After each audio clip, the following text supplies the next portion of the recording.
તમારા બાળકના ઉજ્જવળ ભવિષ્ય માટે સાચી પસંદગી મારુતિ ઇન્ટરનેશનલ સ્કૂલ ગુરુકુળ કેમ્પસમાં આવેલા આધુનિક સુવિધાઓથી સજ્જ સંપૂર્ણ ઇંગ્લિશ મીડિયમ સ્કૂલ.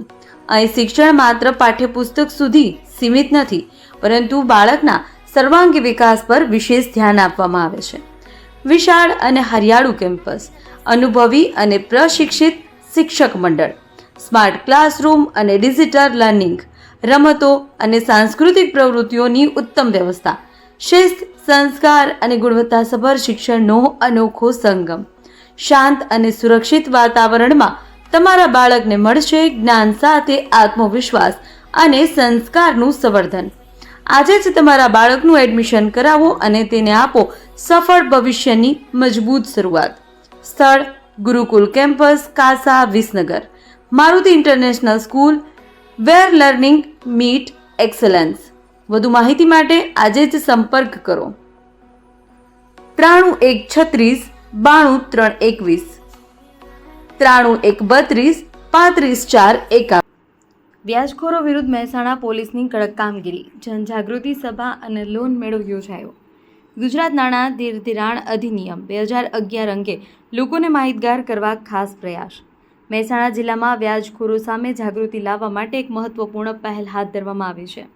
ગુજરાત નાણાં ધિરાણ અધિનિયમ 2011 અંતર્ગત લોકો ગેરકાયદેસર વ્યાજખોરીના શિકાર ન બને તે માટે મહેસાણા જિલ્લા પોલીસ દ્વારા વિશેષ જનસંપર્ક સભા તથા લોન મેળાનું આયોજન કરવામાં આવ્યું છે. આ કાર્યક્રમ police auditorium hall, police headquarters, Mehsana ખાતે યોજાયો.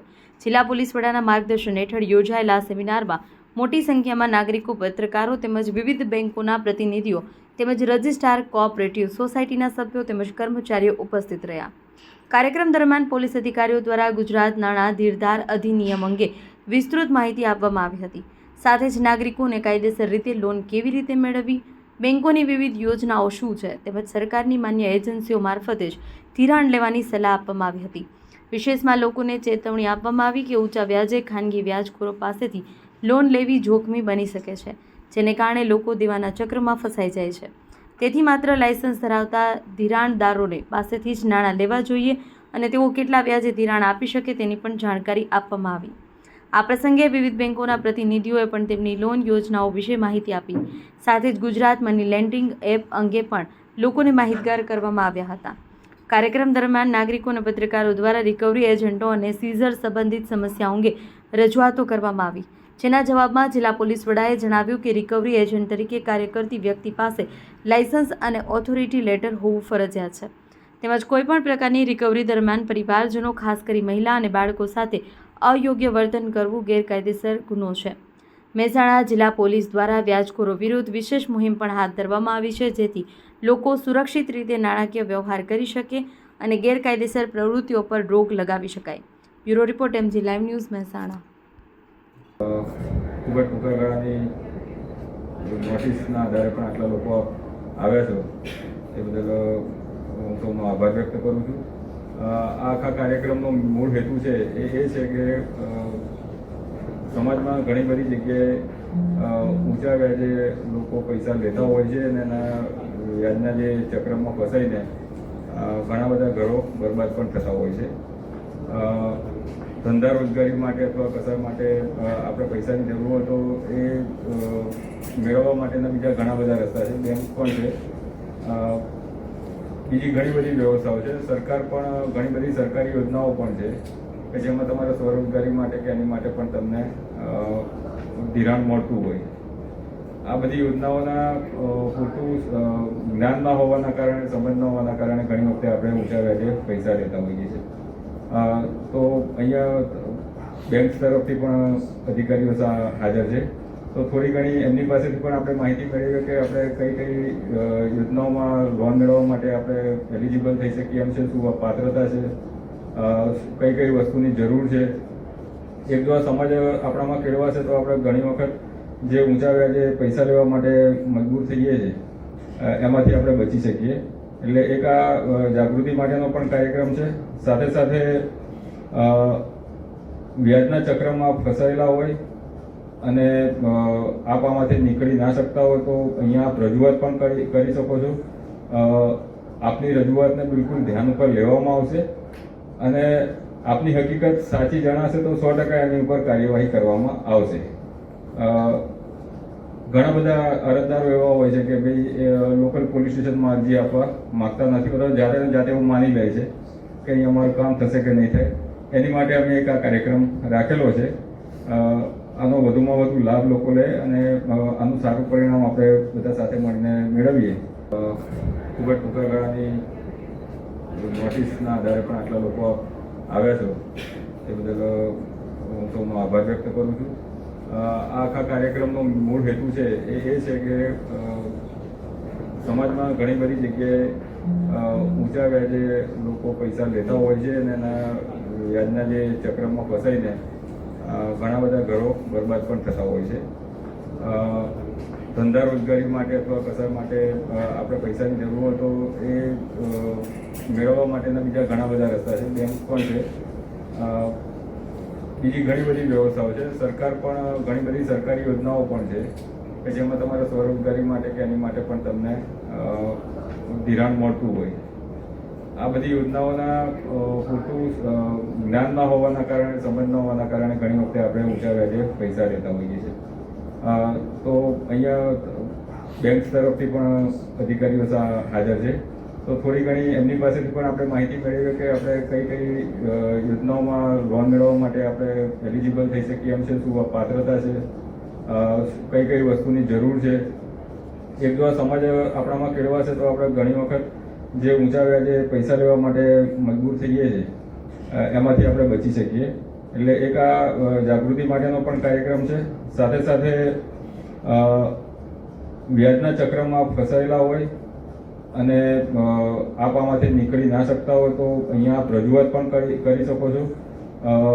આપની રજૂઆતને બિલકુલ ધ્યાન ઉપર લેવામાં આવશે અને આપની હકીકત સાચી જણાશે તો 100% એની ઉપર કાર્યવાહી કરવામાં આવશે.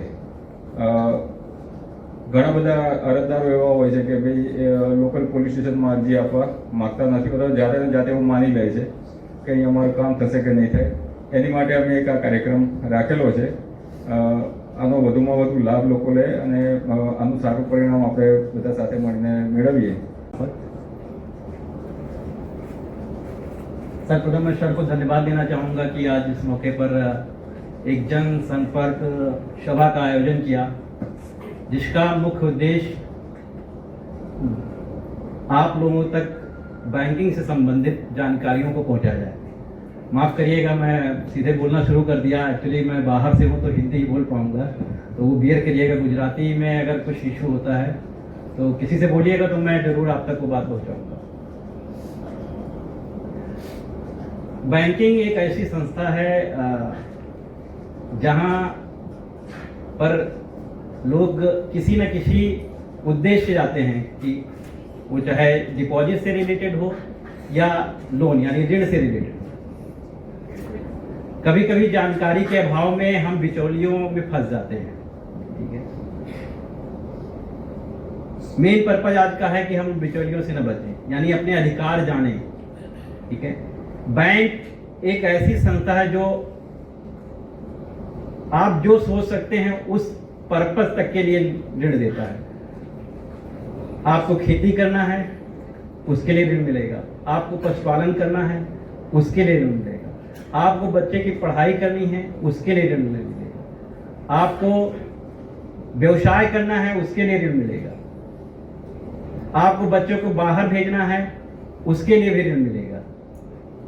लेकिन जानकारी न होने के अभाव में या तो हम सीधे संपर्क नहीं करते हैं या बिचौलियों में फंस जाते हैं. अभी रिसेंट अगर 10-12 साल में देखा जाए तो बैंकिंग सेक्टर पूरा चेंज हो गया है. ठीक है, डिजिटल प्रोडक्ट्स आ गए हैं, घर बैठे आपको लोन मिल जा रहे हैं, आपके सेविंग अकाउंट में क्या ट्रांजैक्शन है उस पे बैंक आपको खुद लोन ऑफर करता है. लेकिन कभी कभी हमारे पास फ्रॉड कॉल्स भी आ जाती हैं. લોકો વ્યાજના વિષચક્રમાં ફસાઈને લોકોના જીવન બરબાદ થતા હોય છે. એવા ઘણા કિસ્સાઓ પણ ધ્યાને આવતા હોય છે. તેથી ઊંચા વ્યાજે લોકો લોન ના લે અને નેશનલાઇઝ બેંક હોય અથવા તો જે ધિરાણ આપનારી પેઢી હોય એમાંથી જે કાયદેસર લઈ શકાય એટલું જે વ્યાજ લઈને જેથી ધિરાણ મળતું હોય છે એ કઈ રીતના મળી શકે, ઉપરાંત સરકારની વિવિધ એવી કઈ કઈ યોજનાઓ છે કે જેમાં અલગ અલગ વ્યવસાયો માટે લોન આપી શકાય એની લોકોને જાણકારી મળે એ માટે એક જનસંપર્ક કાર્યક્રમનું આયોજન મહેસાણા હેડક્વાર્ટર ખાતે કરવામાં આવેલું હતું, જેમાં વિવિધ બેંકોના પ્રતિનિધિઓ પણ હાજર રહેલા. એમણે ખૂબ સારી રીતના તમામ યોજનાઓની માહિતી આપેલી. ઉપરાંત રજિસ્ટ્રાર શ્રી કોઓપરેટિવ સોસાયટીઝના એક સભ્ય પણ આવેલા, તેના કર્મચારી પણ આવેલા. એમણે money landing Gujarat money landing act વિશે પણ સારી એવી સમજ આપેલી અને ખાનગી પેઢીઓ છે એના લાયસન્સ હોય તો પણ એ કેટલા ટકા વ્યાજે પૈસા આપી શકે, ધિરાણ આપી શકે છે એ અંગે લોકોને જાગૃત કરેલા હતા. આ ઉપરાંત લોકો વ્યાજખોરોથી કંઈ ત્રસ્ત હોય તો એમની રજૂઆતો પણ સાંભળવામાં આવનાર છે. જે પ્રમાણે લોનની પ્રશ્નને લઈને જે પ્રમાણે સિઝનનો ત્રાસ વધી રહ્યો છે એમાં આપ શ્રી સાહેબનું જિલ્લાના જે તે અધિકારીઓને શું સૂચના છે આમાં?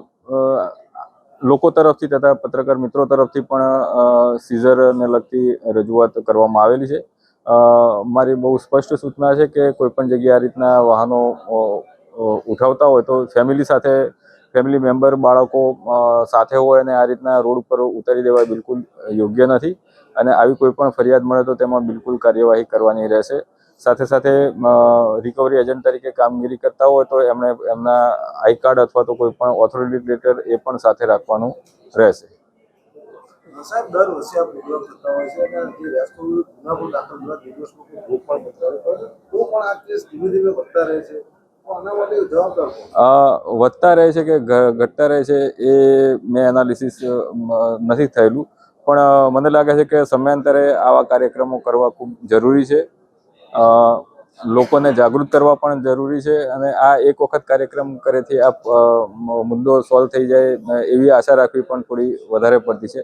આ સતત આવી પ્રવૃત્તિ થવી જોઈએ અને એ બાને અરજદારો પણ સામે આવે, અમારા ધ્યાનમાં આવે અને આવી અરજીઓ હોય કે અથવા તો આવી રજૂઆત હોય તો એ લોકોની આઈડેન્ટિફાઈ કરીને એમની ઉપર કાર્યવાહી પણ થઈ શકે. ઘણીવાર એવું પણ બને કે કોઈ અરજદાર જ ના હોય તો એક્શન લેવી પણ ઘણી વખત અઘરી થતી હોય છે. તો કોઈ અરજદાર હોય જો લોકો હેરાન થતા હોય તો એ સામે ફરિયાદ પણ જો મળતી હોય તો એની ઉપર એક્શન લેવી અમારી માટે પણ સરળ થઈ જતી હોય છે. અરજદારો ઘરના મારા નથી આવતા દરેક પોલીસમાં એવી કોઈ વ્યવસ્થા થઈ છે કે આવા લિસ્ટેડ જે બુટલેગરો એવી રીતે લિસ્ટેડ વ્યાજખોરો હોય વારંવાર ગુના દાખલ એવી કોઈ પ્રક્રિયા નથી, પણ વારંવાર ગુના દાખલ થયા હોય તો એની એક અલગથી માહિતી અમે ચોક્કસ રાખી શકીએ. દેશ અને દુનિયાના સમાચાર જોવા માટે અમારી ચેનલ MG લાઈવ ન્યૂઝને સબસ્ક્રાઇબ કરો અને બેલ આઇકોન પર ક્લિક કરો, જેથી રોજે રોજની અપડેટ આપને મળતી રહે. સાથે જ અમારું ફેસબુક અને ઇન્સ્ટાગ્રામ પેજને પણ ફોલો કરો.